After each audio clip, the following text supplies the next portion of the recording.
आहे त्यानंतर भाजप युतीमध्ये या ठिकाणी जल्लोष पाहायला मिळते। येणाऱ्या स्थानिक संस्था निवडणुकीमध्ये अशीच परिस्थिती असेल का?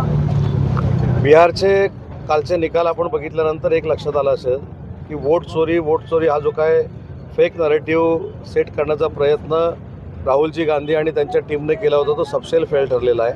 कारण 65 लाख दुबार मतदार काढून टाकल्यानंतर देखील 2/3 मेजॉरिटीनं बिहारमध्ये NDAचं सरकार आलेलं आहे।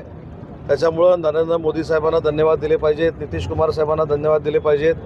बिहारचं राजकारण आजपर्यंत जातीपातीचं झालं, यावेळी देखील थोडंफार झालं असेल, पण बिहारच्या जनतेनं नरेंद्र मोदी साहेबांना विकासाला समर्थन करतो, त्यांना आम्ही मतदान करतो हे दाखवून दिलं आहे।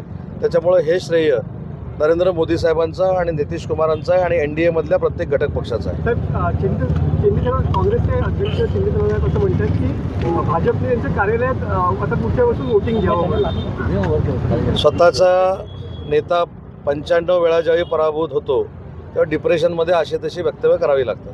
त्यांनी असं म्हटलं की मुंबईमध्ये काँग्रेस आणि सोबत लढणार आहे आणि तिथला मेयर सुद्धा म्हणजे महापौर सुद्धा हा काँग्रेसच असणार आहे। त्यांच्या या अतिमहत्वाकांक्षी स्वप्नाला माझ्या शुभेच्छा आहेत। BMCवर मुंबई महानगरपालिकेवर महायुतीचाच महापौर बसणार आहे। इथं देखील महायुती होणार आहे, आम्ही महायुतीनं लढणार आहोत। पण काँग्रेसच्या महत्वाकांक्षेला मी खरोखरच दाद देतो। 95 ठिकाणी नेत्याच्या नेतृत्वाखाली पराभव स्वीकारल्यानंतर देखील मुंबईसारख्या महानगरपालिकेमध्ये जिथं शिवसेना भाजप या दोन पक्षाची ताकद आहे, म्हणजे धनुष्याची आणि कमळाची ताकद आहे, तिथं देखील केवढा मोठा ओव्हर कॉन्फिडन्स काँग्रेसला असू शकतो हे त्यांच्या या वक्तव्यावरनं दिसण्यात आलं। आणि हाच ओव्हर कॉन्फिडन्स देशामधल्या 95 निवडणुका हरण्यासाठी त्यांना कारणीभूत ठरलेला आहे। योजनामध्ये जशी योजना राबवली तशी योजना बिहार सरकारनं राबवलेली होती आणि त्या अनुषंगाने शरद पवार वक्तव्य केलं की असे पैसे वाटणं म्हणजे निवडणुकीसाठी घातक आहे। हे सपशेल चुकीचं आहे। मुख्यमंत्री माझी लाडकी बहीण योजना ही वेगळा पॅटर्न आहे आणि 10,000 रुपये, 20,000 रुपये, 30,000 रुपये महिला भगिनींना देऊन त्यांना स्वतःच्या पायावर उद्योगधंद्यासाठी उभं करणं ही संकल्पना बिहारची वेगळी आहे।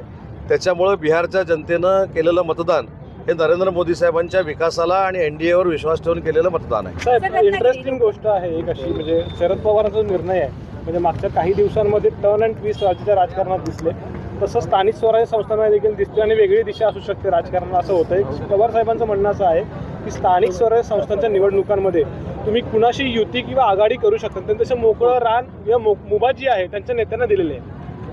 शरद पवार साहेबांनी अशा पद्धतीची मुभा जर दिलेली असेल तर त्याचा गांभीर्यपूर्वक विचार आम्ही देखील करू।